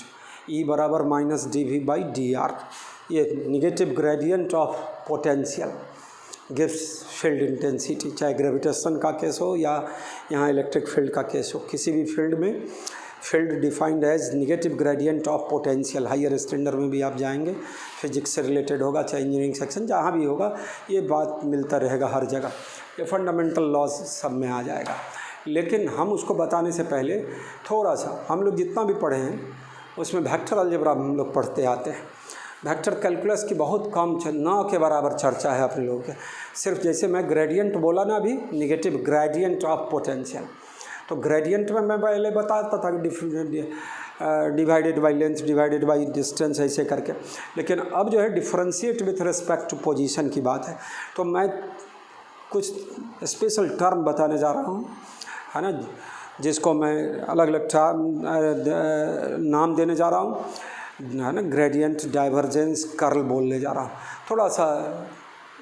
थोड़ा सा स्टैंडर्ड को क्या कर दे, बढ़ा ले, है वो हम लोग वेक्टर कैलकुलस की भाषा बोलने जा रहे हैं। तो किसकी भाषा बोलने जा रहे हैं? वेक्टर कैलकुलस बोलते हैं। तो स्टार मार्क कर लेंगे, डबल ट्रिपल जो है वो स्टार बनाना है बना लीजिए, कि बड़ा काम का चीज़ है, लेकिन ब्रैकेट के अंदर, ठीक है। हम एनसीईआरटी में ढूंढने चलेंगे तो नहीं मिलेगा, कहीं एससी वर्मा इस समय देखेंगे तो थोड़ा मिलेगा, और किसी स्टैंडर्ड बुक में चले जाएंगे कॉम्पिटिटिव लेवल के बुक में तो और ज़्यादा मिलेगा। तो मैं थोड़ा सा बताने का कोशिश, मैं वर्क एनर्जी पावर में भी बताया था, मेरे जो पुराने बच्चे मेरे से लिंक्ड है ना, वो वर्क एनर्जी पावर में, फिर ग्रेविटेशन में मैं उस बात की चर्चा किया था, तो पहले से पता है। और तो एक आया था डेल ऑपरेटर, डेल ऑपरेटर, हम वेक्टर कैलकुलस की बात करने चले, थोड़ा सा आगे बढ़े, बहुत सारा चीज़ है इसमें। डेल ऑपरेटर को डेल वेक्टर से लिखा जाता है, तो del operator, del vector, del vector को डिफाइन करने का तरीका है i d by d x plus j d by d y plus k d by d z. ये पार्शियल डिफ्रेंसिएशन को रिप्रेजेंट करता है मेरा बच्चा। कोई फंक्शन है जो एक्स वाई जेड का फंक्शन है, और जब हम डी बाई डी एक्स करेंगे सिंबल बदल जाता है, कभी डी इस तरह, कभी डेल डी, कभी इस तरह। तो हम अभी जो यूज कर रहे हैं ये वाला है ना, इसका मतलब है पार्शियल डेरिवेटिव। इसका और क्या मतलब है? ये differentiate with respect to x, y and z remains constant. Y z को कांस्टेंट मानोगे और तब डिफ्रेंशिएट करोगे, बशर्ते कि वह वाई और जेड का भी फंक्शन होगा, एक्स वाई जेड तीनों का फंक्शन। अगर वाई के रिस्पेक्ट में बांटेंगे तो एक्स और जेड वाला को कांस्टेंट मानेंगे, और जेड के रिस्पेक्ट में बांटेंगे तो एक्स और वाई को। इसको इस तरह से आई जे के यूनिट वेक्टर पढ़ा हुआ है, इसको डेल ऑपरेटर बोलते हैं मेरा बच्चा। एक और होगा है ना, लैप्लासियन ऑपरेटर बोलते हैं, डेल स्क्वायर बोलेंगे, या डॉट प्रोडक्ट ये सब पढ़ा हुआ है आपको। Del dot del, del square बराबर ए डॉट ए बराबर ए स्क्वायर। तो उसी तरह डेल डॉट डेल वेक्टर, जब ये डॉट बोलते हैं तो दोनों पर वेक्टर हो, और रिजल्ट डेल स्क्वायर। इसको हम लोग करेंगे इसके साथ i into d by d x plus j into d by d y plus k into d by d z. Interested रहना चाहिए जानकारी को आगे बढ़ाने के लिए, तब आपको इसे पढ़ने में मन लगेगा। और डॉट क्या चीज़, i into d by d x plus j into d by d y plus k into d by d z. Dot product आता है हमारे बच्चों, a x b, a dot b बराबर ए एक्स बी एक्स जोड़ ए Y B Y जोड़ ए Z B Z, ऐसे बोलते हैं। तो उसी तरह क्या होगा मेरा बच्चा, इसको आई वाले को आई के साथ गुना करो तो d two by d x square plus d two by d y square plus d two by d z square. इसको डेल स्क्वायर बोलते हैं बच्चों, इसको लैप्लासियन ऑपरेटर भी बोला जाता है। मैं थोड़ा लिख से हट कर चल रहा हूँ फिर, है ना। आपको श्रोडिंगर वेव इक्वेशन फिजिक्स में तो अपने 11-12 के स्टैंडर्ड में है ही नहीं, केमिस्ट्री में थोड़ी सी चर्चा एनसीईआरटी सब में है और स्टैंडर्ड बुक में भी चर्चा है। एक तो सिंपल इक्वेशन होता है एच साई बराबर E psi, H is Hamiltonian, E energy eigen value, psi wave function. यहाँ वो बताना मकसद नहीं है, लेकिन तब भी आपको आना चाहिए, 11th के केमिस्ट्री में दिया हुआ है। अच्छा, हमको differential form of Schrodinger wave equation बताना है। Differential form of Schrodinger wave equation,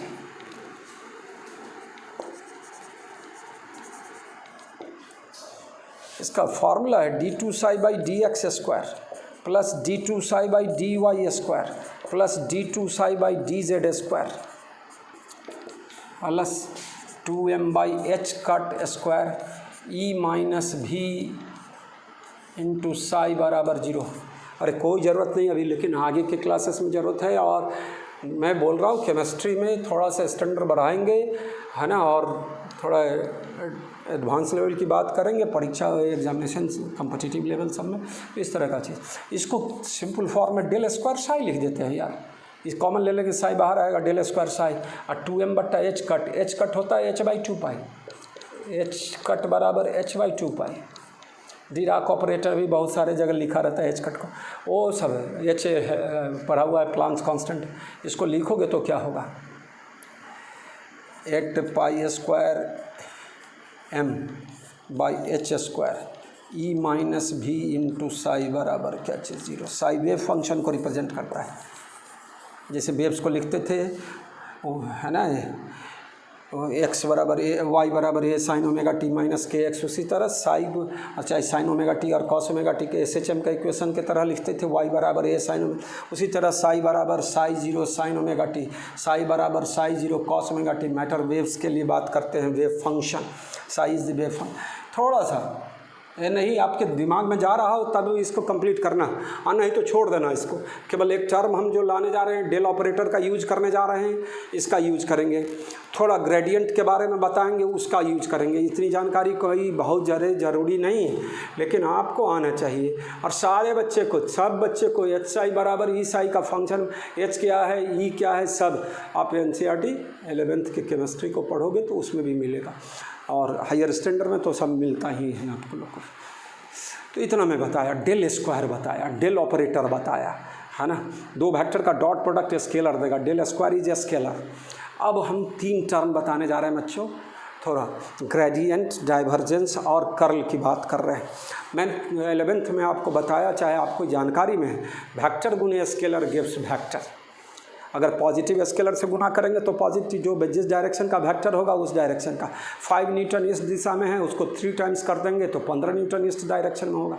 -3 से गुना कर देंगे तो 15 न्यूटन होगा, ईस्ट के जगह वेस्ट हो जाएगा, माइनस आ गया तो वो वेक्टर गुने scalar gives vector.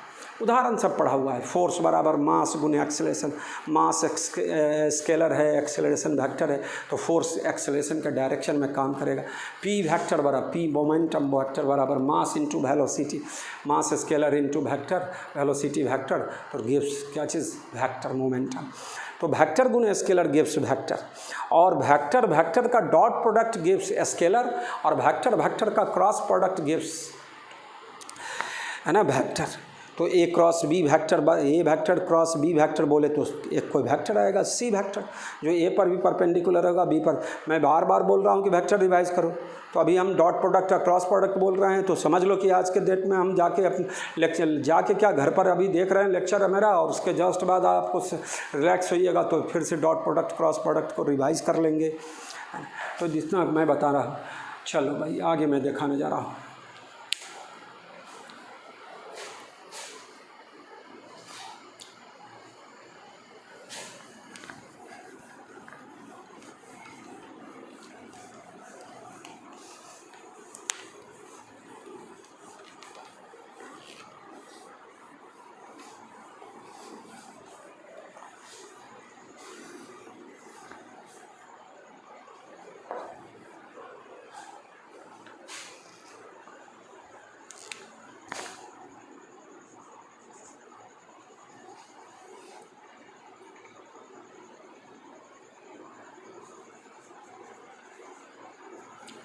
Gradient of vector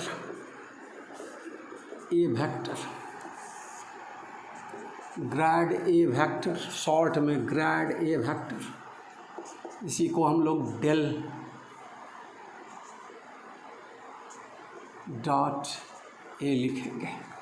gradient of vector A, दो वेक्टर का डॉट प्रोडक्ट है तो result must be scalar.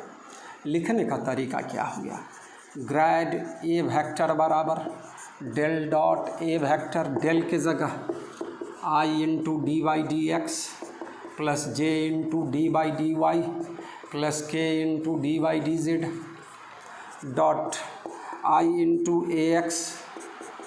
Lecture लंबा हो जाएगा, बीच में 2 दिन 3 दिन किसी कारण बस थोड़ा फैमिली के कारण से, है ना, पारिवारिक कुछ था इस तरह का, उस कारण से मैं वीडियो को अथी नहीं कर बना पाया। लेकिन चले,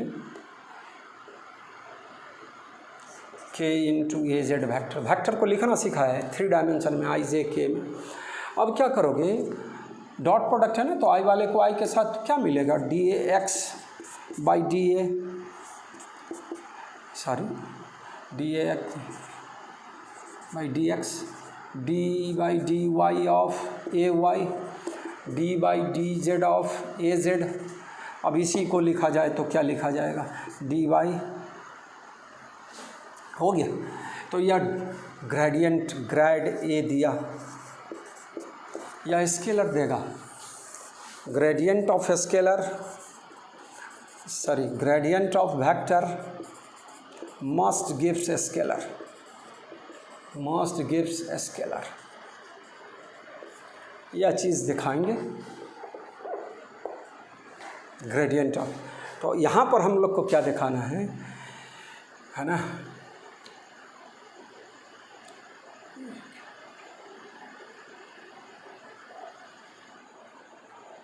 मैं गलत बोल गया भाई, यह टर्म होगा एक चीज़ थोड़ा सॉरी है ना, ग्रेडियंट ऑफ स्केलर बोलेंगे, ग्रेडियंट ऑफ ना बोलकर यहाँ सुधार कर लेंगे थोड़ा सा, डाइवर्जेंस ऑफ वेक्टर, और इसको डाइवर्जेंस सुधार करेंगे थोड़ा सा, मैं आगे बढ़ है ना, इसको भी डाइवर्जेंस ए वेक्टर और डाइवर्जेंस, अभी डाइवर्जेंस है यह और तब क्या हो गया, divergence of vector must give scalar, उल्टा लिखा गया थोड़ा, डाइवर्जेंस दो वेक्टर का क्या चीज़, dot product, result must be scalar,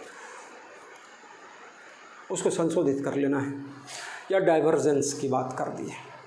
हम लोग को इसका ज़रूरत नहीं पढ़ने जा रहा है अभी तत्काल, 11 12 चाहे आफ्टर वो जो क्या कहो मेडिकल इंजीनियरिंग के पर्पज़ से भी इसकी ज़रूरत, हाँ ग्रेडियंट का ज़रूरत पड़ने वाला है।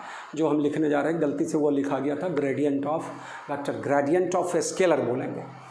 अभी जो मेरे को बताना है ई बराबर माइनस ग्रेड भी, negative gradient of electric potential gives electric field intensity eight a point, वो सिखाना है मेरे को। तो मेन था डेल ऑपरेटर और दूसरा है ग्रेडियंट ऑफ स्केलर, तो ग्रेडियंट ऑफ स्केलर बताने जा रही है, डाइवर्जेंस ऑफ वेक्टर है, इसको डाइवर्जेंस बोलोगे। कोई फिजिकल सिग्निफिकेंस अभी मैं नहीं बताने जा रहा हूँ इसका। चले आगे, इसी से चक्कर आ रहा है।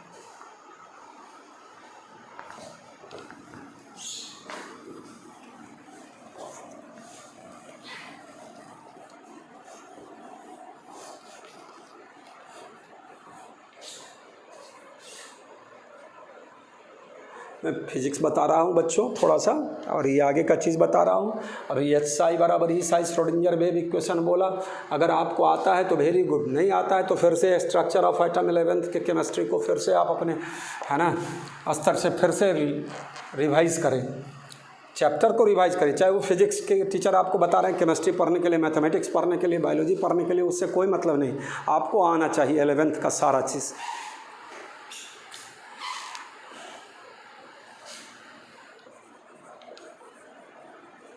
ग्रेडियंट ऑफ स्केलर, चलिए भी से ही लिख दें हम लोग, पोटेंशियल यहाँ फाई लिखा जाता है, वह भी हम पोटेंशियल लिखने जा रहे हैं, तो ग्रेडियंट ऑफ स्केलर भी, इसको ग्रेड भी बोलेंगे।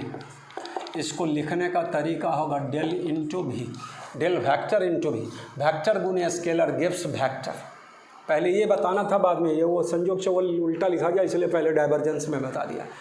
डेल भी, ग्रेड भी बराबर del dot v i d by d x plus j d by d y plus k d by d z into v को अंदर ले जाओ, i into d v by d x plus j into d v by d y plus k into d v by d z, यह vector होगा i जे के form में। तो क्या सीखे हम लोग, gradient of scalar must gives A vector,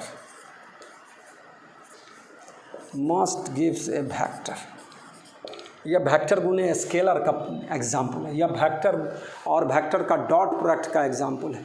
और एक तीसरा होगा कर्ल बोलते हैं, कर्ल ए वेक्टर। तो कर्ल कैसे निकालेंगे सो देखते हैं।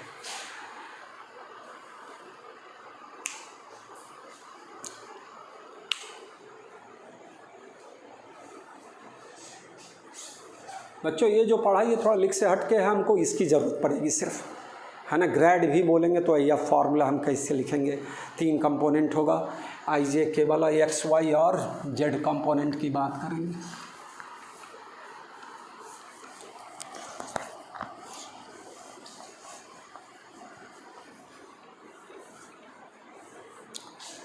बहुत बच्चे बायो सेक्शन वाले बच्चे हैं तो उसको उतनी आवश्यकता, अभी 12 बोर्ड में तो न बिहार बोर्ड में न CBSE बोर्ड में कहीं ज़रूरत नहीं होगा, एक लाइन की ज़रूरत पड़ेगी बस, क्या, negative gradient of potential, electric potential at a point gives electric field intensity at that point, इस पॉइंट को केवल याद रखना है।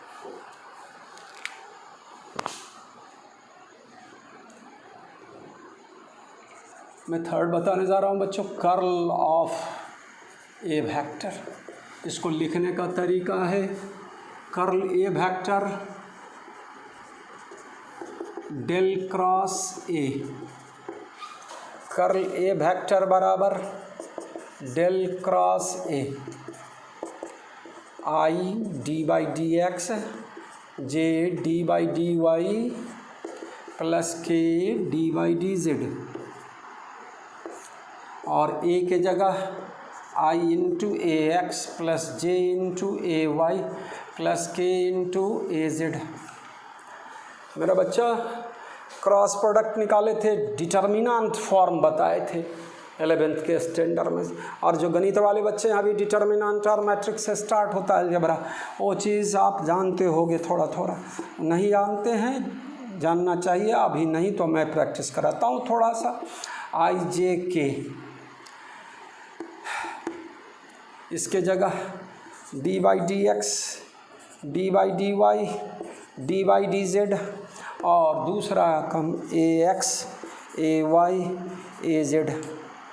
मैं बोला इसकी कोई आवश्यकता नहीं, लेकिन जो बच्चे मेरे थोड़े आगे के एडवांस लेवल की बात करें, थोड़ा सा जानकारी आगे बढ़ाने की बात करें, तो हम लोग अगर इस तरह का डेल क्रॉस एफ फोर्स, अगर डेल क्रॉस एफ वाला बात क्या हो गया, अगर 0 आ जाएगा तो वह फोर्स कंजर्वेटिव फोर्स कहलाएगा।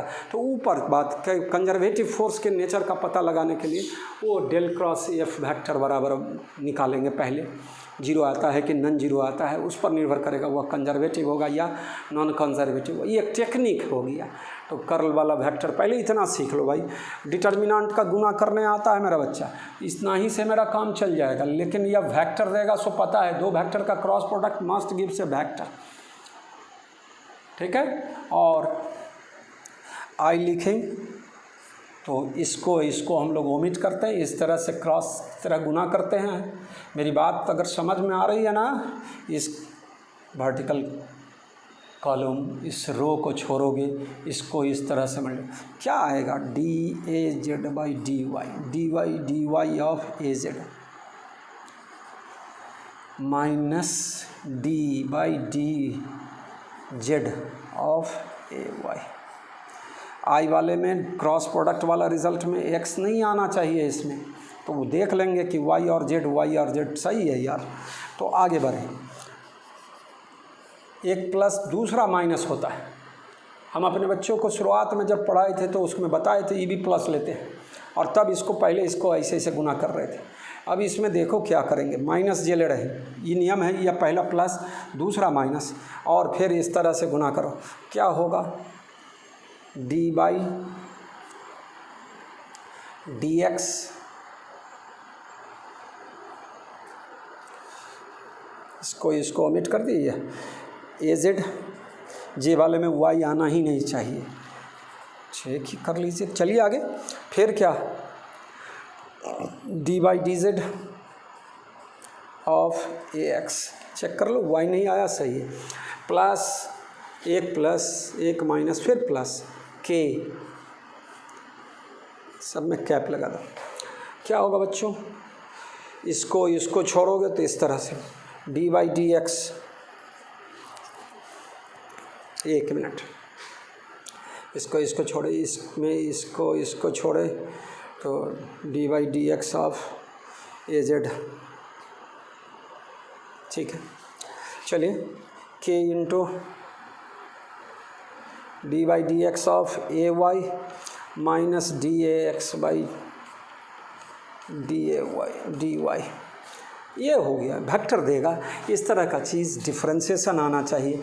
अभी इंटीग्रेशन डिफ्रेंशिएशन का खेल करना पड़ेगा आपको बार बार, और हम कंजर्वेटिव नॉन कंजर्वेटिव वाला एक सवाल दो सवाल इस पर बता देंगे कि किस तरह से कर्ल एग्जिस्ट करेगा तो क्या होगा, न कर्ल एग्जिस्ट नहीं नॉन जीरो वैल्यू आएगा तो क्या होगा, और जीरो आएगा तो क्या होगा।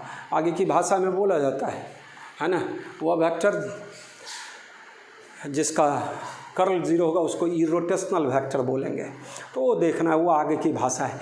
हम सिर्फ आपको ग्रेडियंट सिखाना चाह रहे थे कि gradient of scalar must gives A vector, और यहाँ पर negative gradient of potential gives electric field intensity, वो चीज़ मेरे को बताना है। तो उतना के लिए मैं ये कैलकुलस का वेक्टर कैलकुलस बोलते हैं इसको। हम लोग को वेक्टर अलजेब्रा तक पढ़ना है भैया। ये थोड़ा सा लिख से हटकर मैं बताया, इसलिए बताया कि बहुत सारे बुक्स में क्या है इस तरह के रिज़ल्ट का यूज़ है, तो वहाँ कन्फ्यूज़न नहीं हो। जो बच्चे मेरे थोड़ा सा भी एडवांस की बात करेंगे, थोड़ा सा भी अपने स्तर को ऊपर करना चाहते हैं, उसको सारे बच्चे को आना चाहिए। और नहीं घबराहट हो तो इस सब का उतनी आवश्यकता हम लोगों के स्टैंडर्ड में नहीं है ना। किया 3 टर्म लाया, डाइवर्जेंस, ग्रेडियंट और क्या चीज़ कर्ल। और अब हम पहले बताएंगे relation between electric field intensity and potential. E बराबर minus d v by d r लाएंगे, और डी वी बराबर minus E d r integration from infinity to r. ये सब अगले लेक्चर में है ना, लंबा हो गया ये लेक्चर तब भी, लेकिन अगले लेक्चर में हमें उसको, अभी पोटेंशियल चलेगा थोड़ा सा, इक्व पोटेंशियल सरफेस अगले लेक्चर में, भाई उसके बाद बताने के बाद कुछ सवाल बताएंगे। और फिर सॉलिड स्फीयर, वह स्फेरिकल कंडक्टर हो, हॉलो स्फीयर हो, है ना, उस सब का केस में, सीट वाले केस में पोटेंशियल कैसे निकलेगा, इनफाइनाइटली चार्ज रॉड के केस में पोटेंशियल डिफरेंस 2 पॉइंट के बीच में कैसे निकालेंगे। ई बराबर minus d v by d r अगले क्लास का बड़ा इंपॉर्टेंट फार्मूला होगा। ई वेक्टर बराबर minus d v by d r, और भी बराबर integration minus e dot d r from infinity to r. इस तरह का फार्मूला सबको हम लोग लाएंगे अगले क्लासेस में, है ना। थोड़ा सा काइनेमेटिक सिस्टम में ढेर सारा स्लोप वाला 6 लाइन हम लोग पहले से पढ़ा हुआ है। हम लोग देश देश देश करते थे, यह वाई और यह x, d y by d x बराबर positive, d y by d x बराबर 0, d y by d x बराबर क्या चीज़ निगेटिव। और अलग से फिर इसी तरह का ग्राफ सब देखना है। यह y और यह x है, यहाँ d y by d x undefined होगा, इन्फिनिटी बोलेंगे। फिर इस तरह का ग्राफ था, यहाँ d y by d x 2 greater than d y by d x less, है ना, इस तरह का रिज़ल्ट था। फिर इस तरह से ग्राफ था y और x का,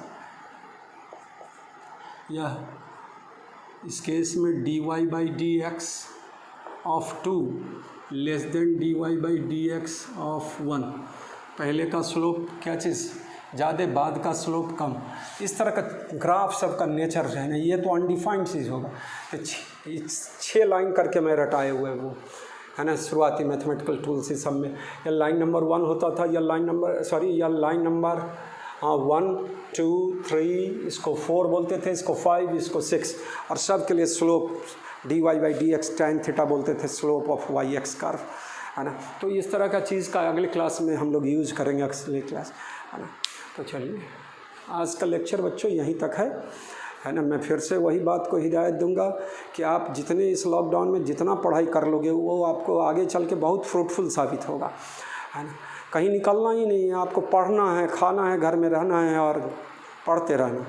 अपना फिज़िक्स, केमिस्ट्री, मैथ और भी सब्जेक्ट जो भी जिसका है, बायोलॉजी चाहे जो, और रिवाइज़ करते रहो। 11th के पढ़ाई को तो बार बार मैं बोलते रहता हूँ कि आप उसको कंप्लीट करते रहोगे 12 के साथ साथ, तो 11th के पढ़ाई, 11th के पढ़ने का नज़रिया आप बदल जाएगा। अब वो लंबा डेरिवेशन 11th का नहीं, वो कंक्लूडिंग पॉइंट सब जिसका फार्मूला, डायरेक्ट फार्मूला सबको क्या करना है, याद करना है। और सब ऑब्जेक्टिव के दौर में हो, objective problem, numerical problem 11th के 12 वाली बात तो सिस्टम में पढ़ना है, बोर्ड के एग्जामिनेशन के व्यू से भी पढ़ना है और प्लस भी, है ना। और जो 12 पास आउट बच्चे कुछ व्यू कर रहे हैं, मेरे को देख रहे हैं, तो उसको भी क्या करना है, इस तरह का बात है ना। जो परीक्षा देने वाले रिसेंट में मेडिकल इंजीनियरिंग सब का भी, तो वो भी इस वीडियो को देखकर कुछ लास्ट वाला रिजल्ट सब फ़ायदा उठा सकते हैं। तो इतनी बात जान गए बच्चों। मैं वेक्टर कैलकुलस बताया, घबराहट नहीं होनी चाहिए। एक बार नहीं, 2 बार, 3 बार, 4 बार में समझ में आएगा। आओ आप हिम्मत हार दोगे तो गड़बड़ हो जाएगा। तो इसलिए उसको रिपीट करते रहो बच्चों। और जो वैल्यू सब जैसे बोला गया हुआ है, एप्सिलॉन नॉट का वैल्यू क्या होता है, मैं पिछले क्लासेस सब में μ0 का वैल्यू बताया था, है ना। μ0/4 पाई डायमेंशन में बोला था आपको, है ना। 6th लेक्चर 11th वाला को क्या करना, 6th लेक्चर ही क्या, सब लेक्चर को व्यू करना, थोड़ा थोड़ा देखकर अपना उसको समझते हुए कुछ पढ़ा हुआ है उसको रिकैप। 12 वाले बच्चे को स्पेशली मैं ये बात मैसेज दे रहा हूँ। तो आप अपनी पढ़ाई को दुरुस्त रखेंगे, घबराना नहीं है ना। समय बदलेगा, हम लोग एक साथ बैठेंगे और पढ़ाई फिर नए सिरे से ढंग से चलेगा। अभी लॉकडाउन में इसी तरह के पढ़ाई से फ़ायदा उठावे, जितना मेहनत कर सकते हैं करें, ठीक है। बीच बीच में वीडियो थोड़ा लेट हो जाता है किसी कारणवश, है ना। तो विगत लॉकडाउन में, है ना, 2 बार बाल छिलाने का, है ना, क्या बोला जाए इस मामला को, पारिवारिक मामला है ना। एक मेरे भाई साहब का भी देहांत हो गया इस बीच में, मेरे छोटे चचेरे भाई की पत्नी का देहांत हो गया, तो उसमें थोड़ा सा डिस्टर्ब हो जाते थे, इसलिए ये सब ऐसा हो गया, है ना। तो नहीं तो पढ़ाई को और आगे ले चलते, लेकिन उससे कोई मतलब नहीं है। आपको अपने पढ़ाई से मतलब रखना है। जितना मैं कर रहा हूँ उसको कंप्लीट कीजिए, बहुत घबराहट भी नहीं होनी चाहिए। कंप्लीट करोगे मेरे बच्चों, है ना। पढ़ाई तो